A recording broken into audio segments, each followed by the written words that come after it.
Eto na mga katribya po, ang ilang days nang tayo po ay magpatubig. 1 linggo mahigit. Napakarami pong mga bulaklak na lumbas, sumulpot sa ating pong kalamansi. Naku po, ay mamumuti po ito para po siyang sampagita ang ating kalamansi mula po nung ata ay magpatubig, maglagay po ng abono. Yan. Ay napakarami pong mga maliliit na bulaklak na sumulpot. Another batches ng ating pag-aalaga. Yan. Pero sa kabila naman yan mga katribya, ay meron rin naman po tayong halawin. Ito yung ating pong hinahalawan, mga malalaki. Tapos meron po tayo mga bukang mga bulaklak na. May mga bagong tagtag.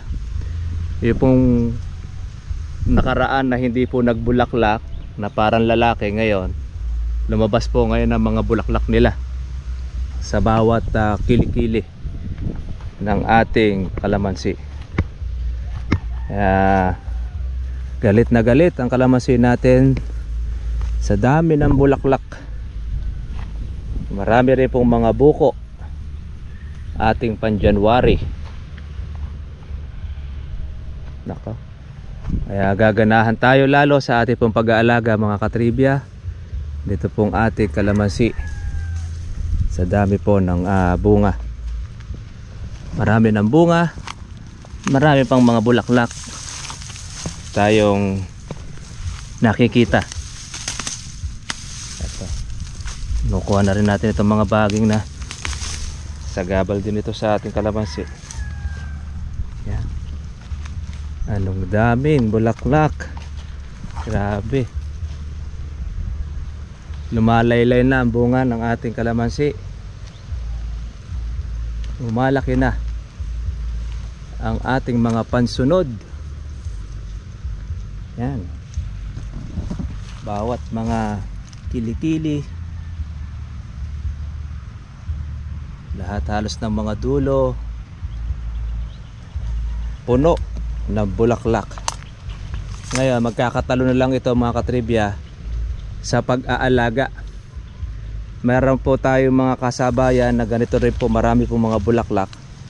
Malalaman na lang po natin yan sa alaga kung magtutuloy or hindi. Yan, kapag galingan na lang po sa gamot. Pero ganoon pa man, meron na tayong mga unang alaga. Kaya kahit na bumaba palagay na natin ang presyo dito sa mga bulaklak na ito, mga buwan po ng Marso, dahil di natin sure yung po mga nag-alaga kung lahat yan ay magtutuloy o hindi, bababa po yan dahil halos sabay-sabay. Meron na tayong mga naunang inalagaan na pang January tsaka po ng pang February. Sa madalit salita, lahat po ay meron tayong umang na mga pipitasin, haharbisin sa ating kalamansi. Kaya sunod-sunod, halos lahat po ng ating buwan puno na ng bunga. At kada tubig tayo mga katribya po ng tubig, produce pa rin po yan ang produce ng mga bulaklak. Dahil sa ating abonong inilagay, ang ganda po ng kanyang dahon, berde, berde. Ang kanyang pagka-berde po ay maitim. Yan po ang bunga ng ating organic fertilizer. Yan, siyempre meron rin tayo diyang halo na sulfate, sulfur. Ganda po ng ating pong bulaklak. At pang ating pag-i-spray nito mga katribya, pagka ganito ay twice a week. Yan. Wala pa naman tayo nakikita po na marami pong insekto dahil kailan lang po tayo nakapag-spray nito, siguro mga 3 araw. Schedule na naman po natin ng ating pag-i-insecticide. Ang dami, nakakatuwa. Ito pa Dami pa tayo mga maliliit. Mangyayari niyan, makakapagtali tayo ng ating mga straw saka ating kalamansi dahil baka po masiklat or mabangal. Malilit pa lang po ang bunga, nakalaylay na siya mga katribya. Yan, oh. Laylay na. Kailangan po natin ito ay ating pong tatalian po ng straw. Ayan, dahil pong bunga, marami pong mga bulaklak po na lumalabas. Meron tayo mga nakabukadkad, meron na tayong buko rin.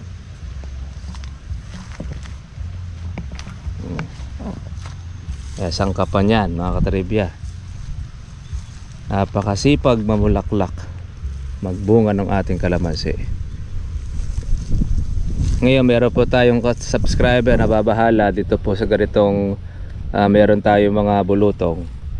Yan po ay nasa kalamansi na rin minsan. Kadalasan niya mga katribya ay sa lahi po ng kalamansi.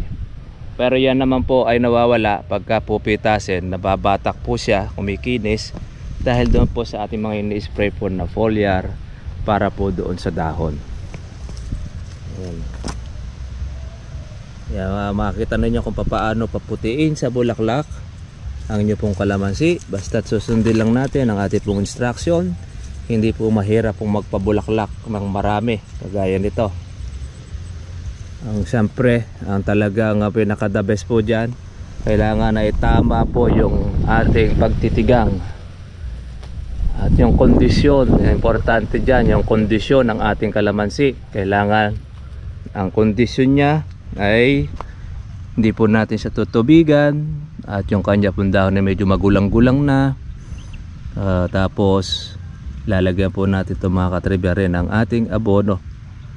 Depende po yun doon sa edad, sa dami po ng inyong puno ng kalamansi.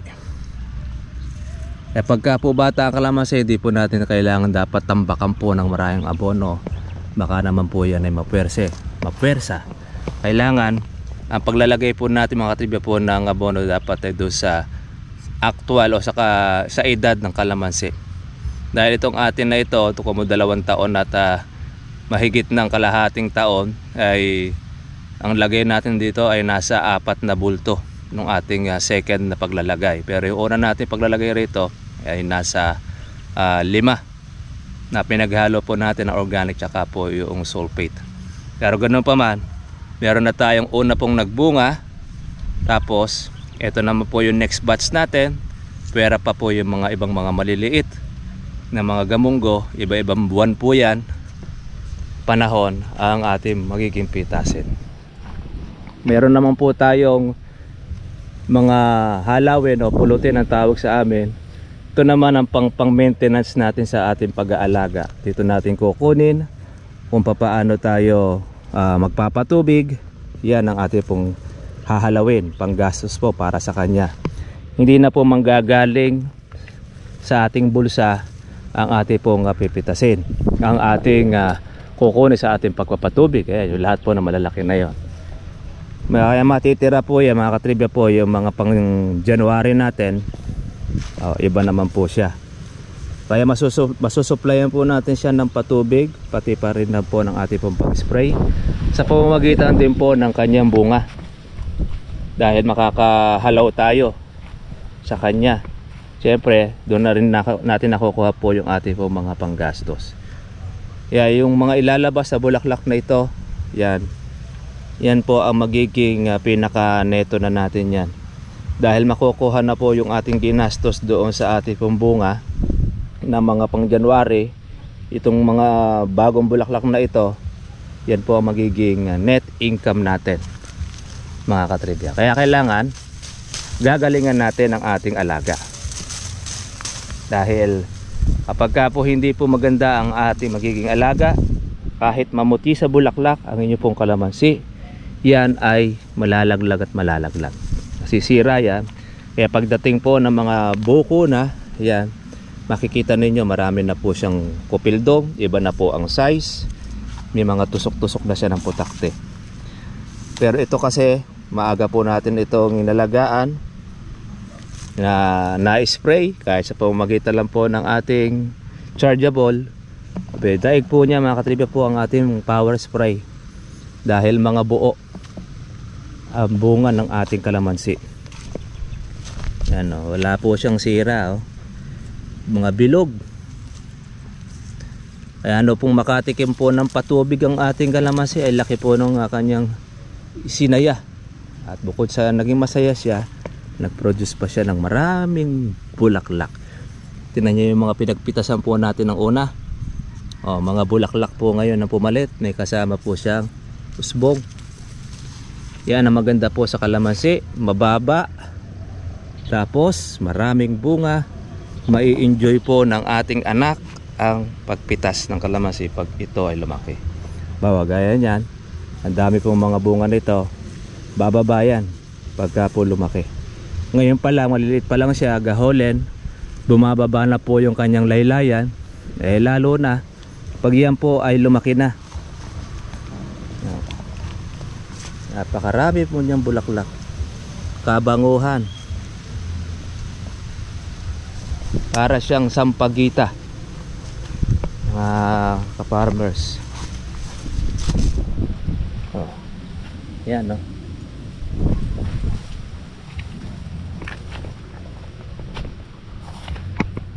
Dahil pa mga bukong mga maliliit. Ang nakakatawa rito sa ating pong pataba na bagong ginagamit, hindi po siya yung naglulugas ng marami. Bagamat meron po mga nagbabawas dahil yon doon sa mga merong may sira,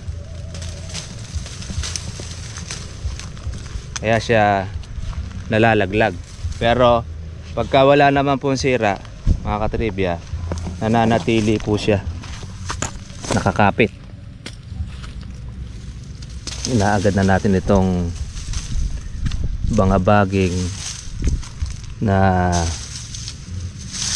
ito magiging problema natin sa susunod, dahil gagapangin yan ang ating kalamansi. Kaya maliit pa lang, inaagapan na natin. Yan, no? Ang dami, namumuti na. Yan na po masasabi natin mga katribya sa ating pong kalamansi. Ang ating bata mahataw na sa bunga. Ayan, nakakaamoy na tayo ng mabango sampagita ang ating kalamansi. Tingnan nyo, ang dami pang buko.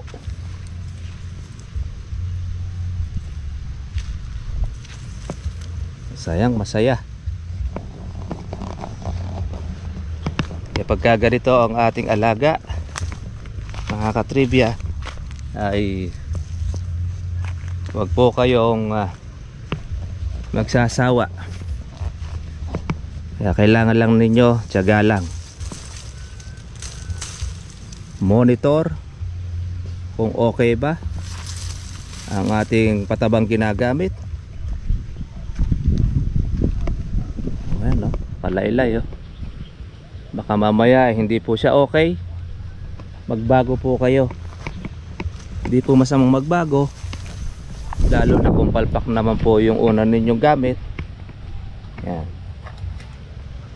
Kaya pinakikita namin sa inyo mga katribya po yung ating resulta, para at least meron kayong batayan, meron tayong pruweba ngayong ating pong sinasabi, mayroon kayong nakikitang ebidensya.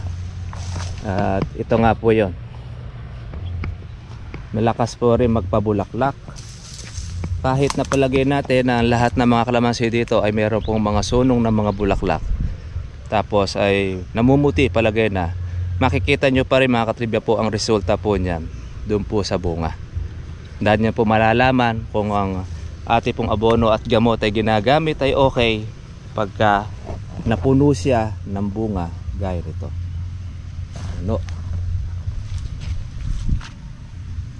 Makikita rin nyo naman po yung ilalim, madalang po yung laglag. Ayan o, wala po siyang laglag sa ilalim. Meron siya yung mga dati na, yung mga luma, yung mga dilaw.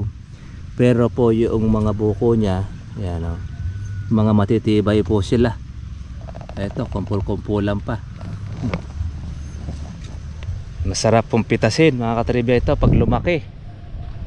Ayan po, yung mga bulaklak o. Tingnan nyo po yung nag-iibig na magkaroon ng white flies. Nispray po ng ating gamot, o wala na siya. Tuyo na. Yung ating mga maliliit, taga-saresa, mga bilog. Okay, sulit. Yan.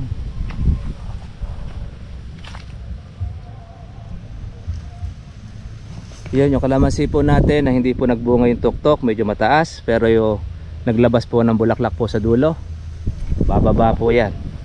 Pag yan po ay lumaki ang bunga na kagaya nito, bababa po ang mga sanga niya dahil sa bunga. Ito, kailangan na rin po natin itong tukuran. Sipin niyo, yun po yung kanyang sanga, ito yung kanyang mga bunga. Nakalaylay na siya, kaya tinutukuran natin dito para hindi po siya pabali. Hahanap na lang tayo ng tukod. Kaya po pwede rin natin siyang talian ng ating straw.